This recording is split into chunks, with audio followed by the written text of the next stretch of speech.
আমরা blood donor society কর্তৃক আয়োজিত আজকের এই ইফতার ও দোয়া মাহফিলের সম্মানিত সভাপতি উপস্থিত রয়েছেন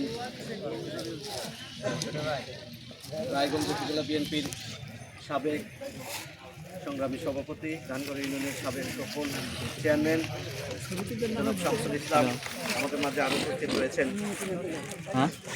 আমাদের সকলের পরিচিত সকলের জীবনে আমাদের কান্ডারি যাকে আমরা বিশ্বকে সবসময় কাছে পাই, ডাক্তার মাহমুদুল ভাই একটু আপনি আরও উপস্থিত রয়েছেন বড় ভাই এই ওয়ার্ডের ওয়ার্ড বিএনপি সভাপতি জহুরুল ইসলাম খান,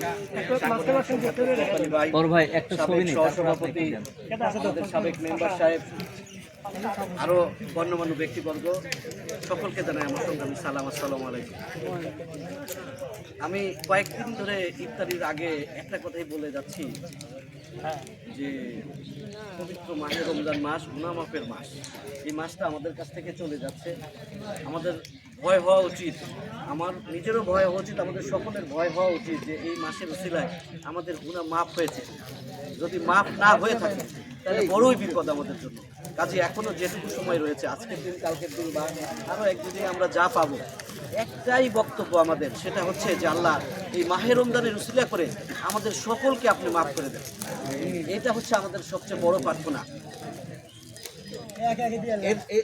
এর মধ্যে দিয়ে আমরা বলতে চাই আমাদের ফ্যাসিবাদের পতন হয়েছে, দেশনেত্রী বেগম খালেদা জিয়া অসুস্থ, তিনি যাতে সুস্থ হন, আল্লাহ পাক যাতে তাকে নেক হায়াত দান করেন, দেশনায়ক জনাব তারেক রহমানকে সুবুদ্ধি দান করেন, আল্লাহ যাতে জ্ঞান দান করেন, বাংলাদেশের মানুষকে যাতে সেবা করার সুযোগ তাকে দেন, তিনি যাতে ভবিষ্যৎ প্রধানমন্ত্রী হয়ে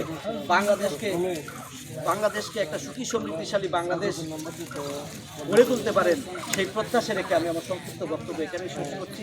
সকলকে ধন্যবাদ, আয়োজক কমিটিকে ধন্যবাদ, ব্লাড সোসাইটিকে ধন্যবাদ জানিয়ে আমি আমার সংক্ষিপ্ত বক্তব্য শেষ করছি। আসসালামু আলাইকুম।